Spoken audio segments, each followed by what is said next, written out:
Uh, this morning in our Torah class, I'm going to be talking about something that is actually continually happening. That is, I'm going to be speaking about the Omer. Now, those of you who are not aware of this, we've been counting the Omer. Now, I will tell you how long in just a second. It's been, it's been 4 weeks, but there's more to it than that. We've been counting the Omer since the second night of Passover. And if you don't know what the counting of the Omer is, or if you do know, but you still don't have much of a sense of it, I'm going to be telling you all about it. So I want to start with the idea that the Omer is the beginning of the harvest, the barley harvest, that eventually gets offered in the temple. And the reason that I want to start with the agricultural before the historical, because you may know that almost all Jewish holidays have different aspects, both in the natural world and in the spiritual world. And in history, which is, I suppose, part of the spiritual world,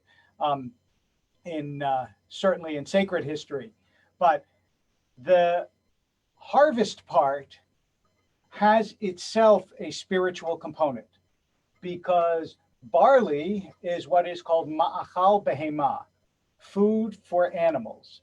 And the Omer is when you finally offer the barley harvest as an offering at the end of 50 days, 49 days, on the 50th day, in the temple. So the underlying theme of this, which in some ways is the underlying theme of all of Judaism, is you take the physical and spiritualize it. That is, you elevate what you have in common with other animals, and you infuse it with that special sense of the connection between the human soul and God. And so that is the base theme, the foundational theme of counting the Omer. It's an attempt to continually elevate our spirits.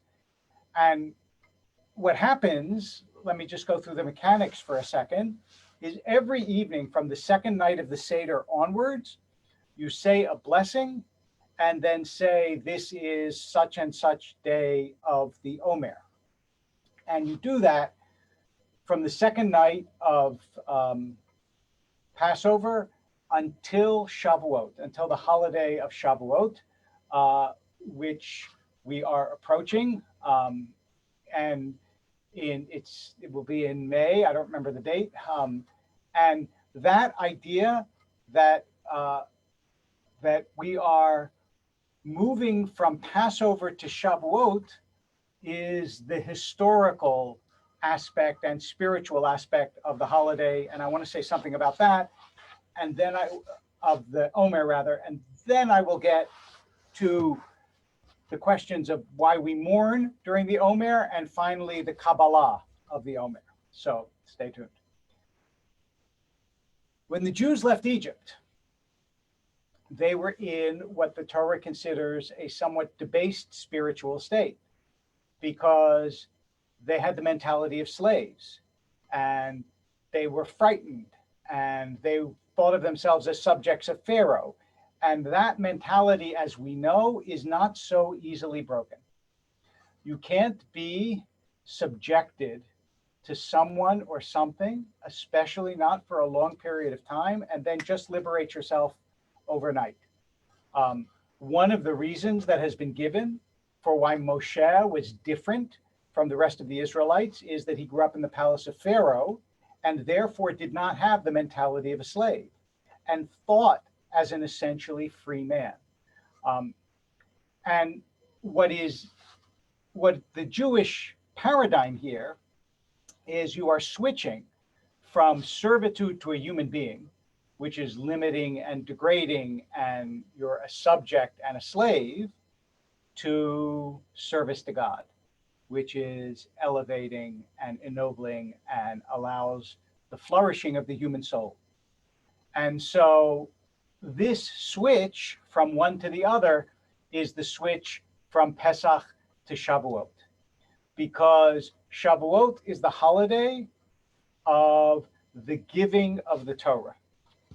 It is when the Israelites gather around Sinai and the Torah is given to them. That's 50 days after they leave Egypt.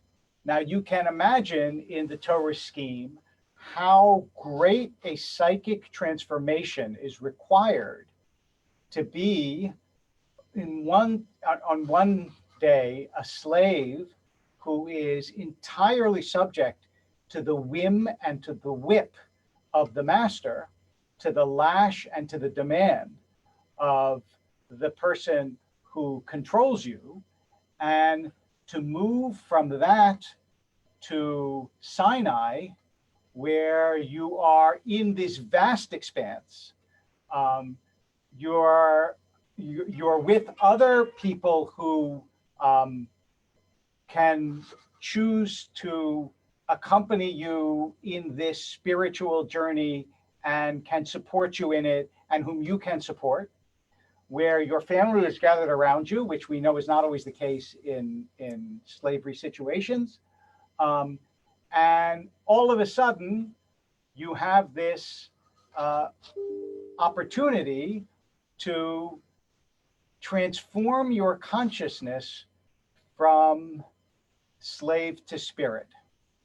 And the Omer reenacts in our own lives this same gradual transformation from one to the other.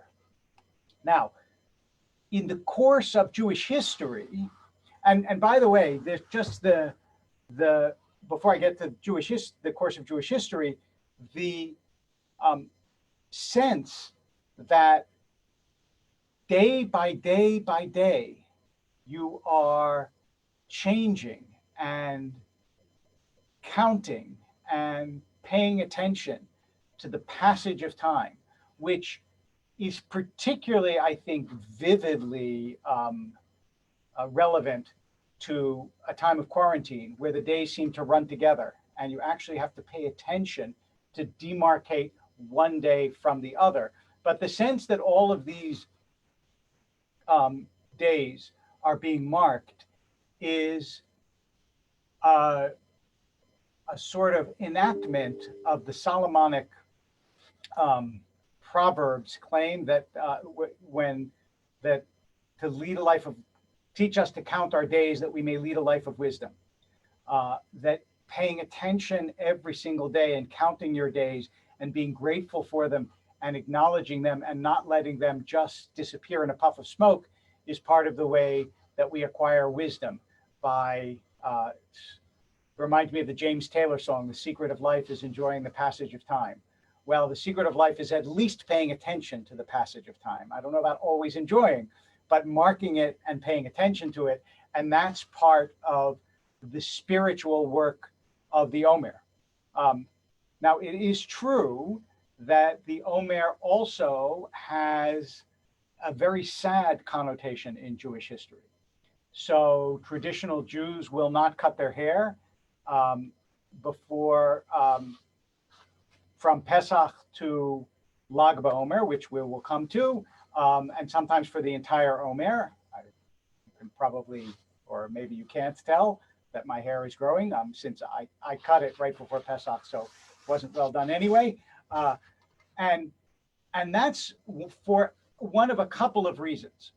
The traditional reason given is that Rabbi Akiva's students suffered a plague during that time. And so in memory of those many rabbis who died, we don't cut our hair, we don't go to parties. You might say we do social distancing in memory of that plague. And maybe there is some connection to that. The other equally, maybe even more plausible explanation is that it was during the time of the Bar Kokhba revolt.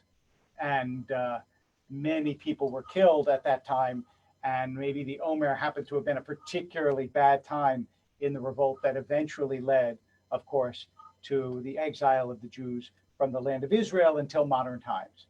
So either way, whether it was because of a plague or because of a revolt, and later on in history, there were crusades and pogroms that happened during the Omer period, one day during the Omer, Lag BaOmer, which is next week, actually, the 33rd day of the Omer, is celebrated as a holiday.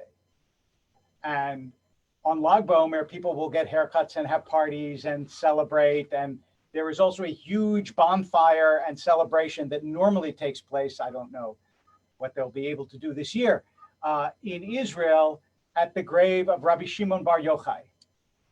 Rabbi Shimon Bar Yochai, it's supposed to be his yortzeit, the anniversary of the date of his death on Lag BaOmer.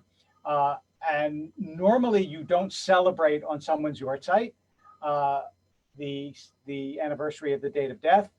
But with Rabbi Shimon Bar Yochai, there is a difference, and we do. He was, according to tradition, the author of the Zohar, of the classic book of Jewish mysticism.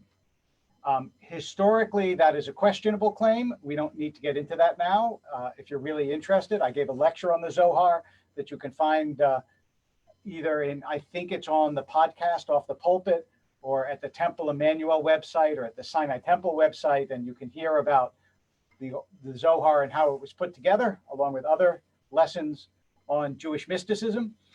But he is thought of as the author of the Zohar, and because the Omer is tied up with the Kabbalah in ways that I am about to explain, and Rabbi Shimon Bar Yochai is a profoundly important figure in the Kabbalistic history of the Jewish tradition.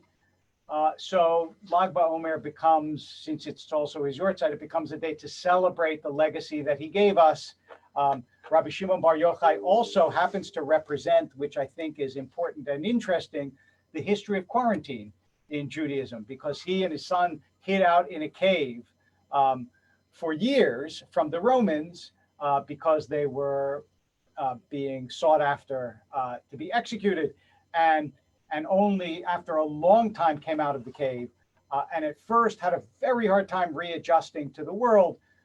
They came out and they saw Israelites working on the Sabbath, and the story is that he was furiously angry and onward. And anyway, God said, if you've come out of the cave to destroy my world, go back into your cave.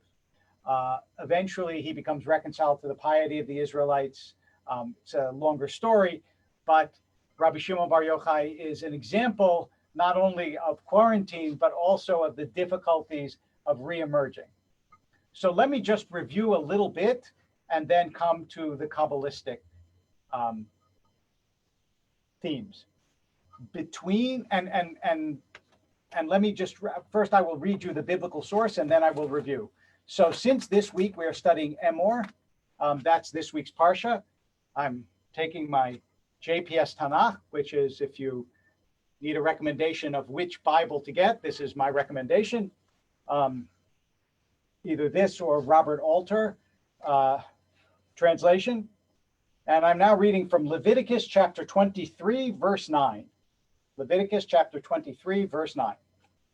The Lord spoke to Moses, saying, speak to the Israelite people and say to them, when you enter the land I'm giving you and you reap its harvest, you'll bring the first sheaf of your harvest to the priest. He'll elevate the sheaf before the Lord for acceptance on your behalf. He'll elevate it on the day after the Shabbat. In other words, what we would call Sunday. On the day you elevate the sheaf, you'll offer as a burnt offering to the Lord, a lamb of the first year without blemish, and the meal offering of 2/10 of choice flour. And until that very day, until you brought the offering to your God, you shall eat no bread or parched grain or first years. It's a law for all times. And from the day on which you bring the sheaf of elevation offering, in other words, on that Pesach, on the day after the Sabbath, you shall count off 7 weeks, right? So after the day that you bring that first offering, there are 7 weeks, which is the time of the barley harvest. And then you bring an offering for Shavuot. And we count off those 7 weeks even now, thousands of years later, in tribute to that ancient command, even though we no longer obviously give offerings at the temple. And the connection with the Kabbalah is that each week of the Omer has a different Sefirah attached to it. Now, what is a Sefirah? I hear you cry through Facebook and and the Sinai Temple site. Sefirot are the emanations of God into the world. And it's almost as if God rains down in different qualities onto the world. And without going into an explanation, a complex explanation of the Sefirot, because they are in fact very complex, you can think of it as God's energy gets deposited in certain ways in the world, and human beings, through prayer, ritual, goodness, all these things, we help or hinder those energies from God, those emanations from God, to interact in the terrestrial world, in the world below. So there are 10 Sefirot classically. You can easily look them up. Sometimes they're depicted as a tree, sometimes they're depicted as a human body. And each Sefirah has very different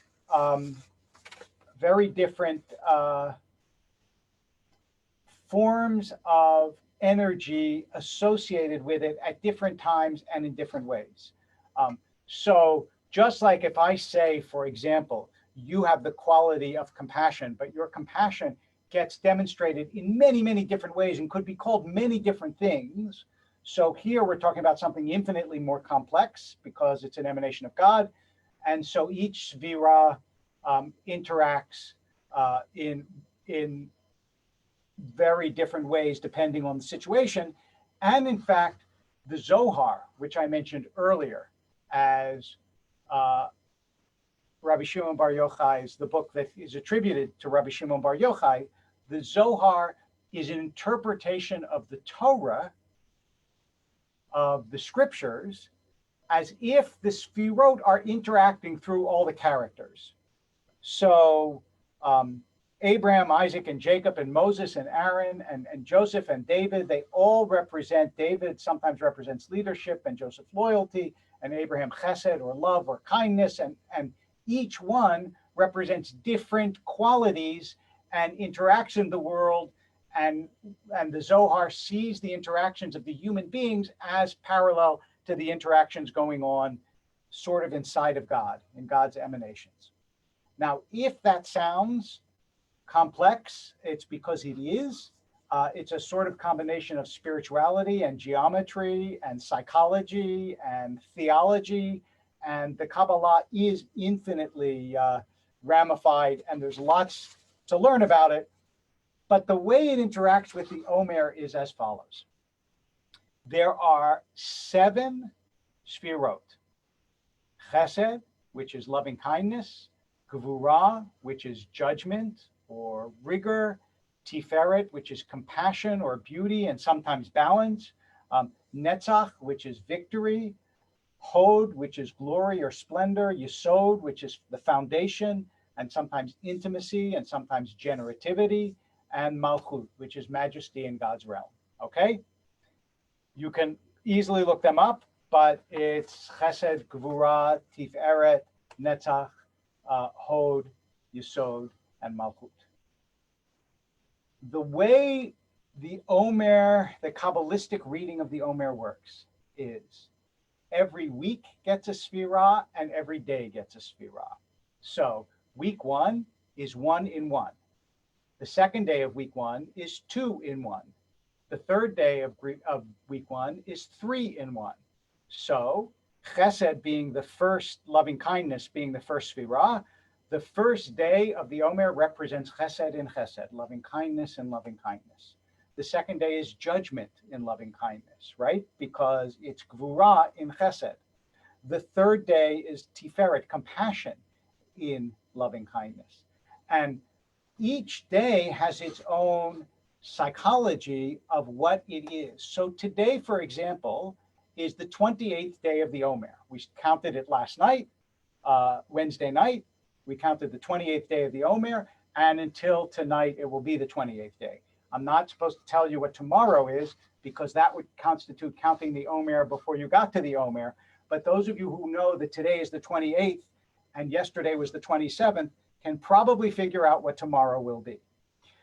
So that means it is the fourth week. Therefore, it is the seventh day of the fourth week.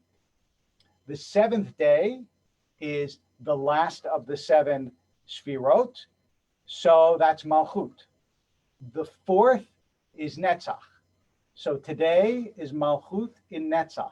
That is majesty in victory.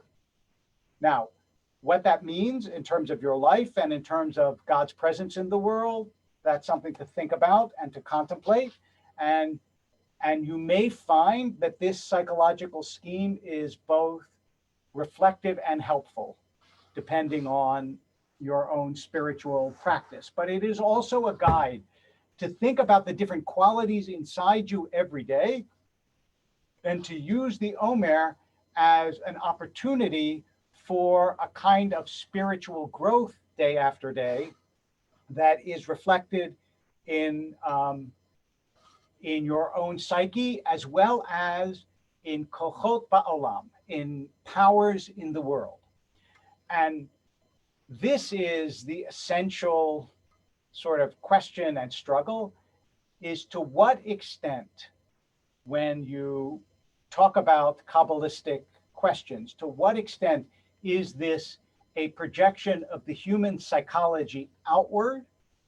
And to what extent is it a projection of divine forces in the world that we can take inward? Obviously, I can't give you a simple answer to that question. And even if I could give you a simple answer to that question, it might be very different from your answer to that question. And in the absence of the kind of interaction and discussion that we could normally have, I will just make a remark or two, not to solve the question, but to, I hope, provoke some thinking, which is, of course, the principal point of this class is to offer some information, provoke some thinking, and maybe a little bit of inspiration.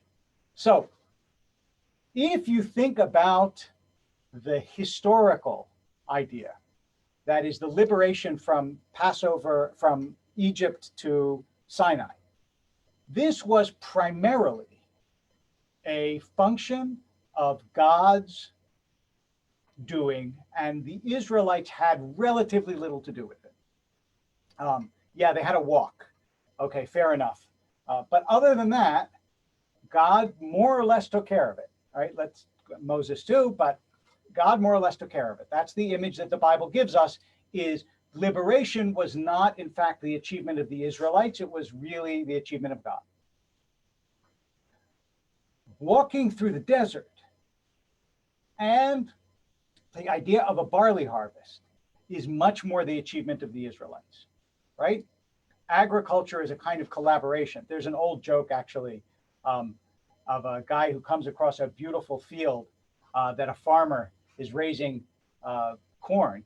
And he says to the farmer, "It's beautiful what you and God have done together." And the farmer says, "Yeah, you should have seen this place when God was the sole owner."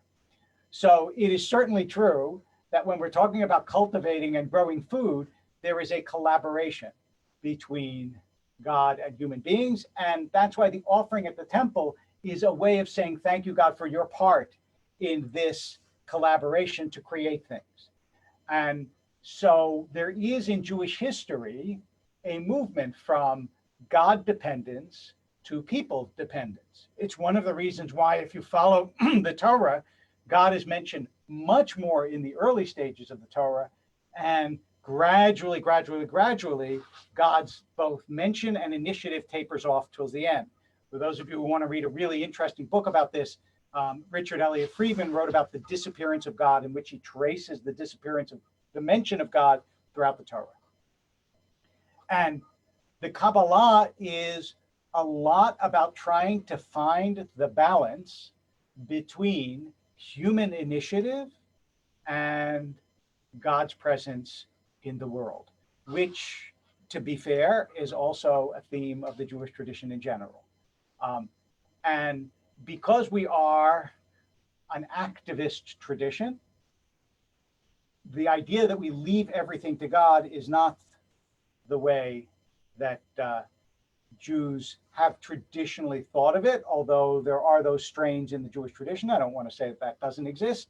But I think that the Omer is a good reminder of the essential idea of shutafut, of partnership between God and human beings, that we are partners in creating this world. And especially at a time like this, that partnership is so important because we're using natural tools and our own minds to try to combat what is, after all, a natural form of destruction. At the beginning of the Torah, one of the commentators says that God's name El Shaddai, which is one of the names of God, really means die like Dayenu. That God says, I'm only going to create so far, then die, then I'm going to stop. Dayenu, it's enough. And the rest of it you have to create. Because I'm not going to do everything for you. Things you have to do for yourselves so that you can learn and grow. One of the ways we learn and grow is by paying attention to every single day and what we can accomplish on that day and what that day means for us. So I hope that this has been helpful in explaining the Omer and helping you celebrate each day of the Omer. And I look forward to seeing you once we reach Shavuot, which is the culmination of this, and we study together in celebration of the Torah. Have a good day. Have a good 28th day of Sefirot HaOmer, of the counting of the Omer.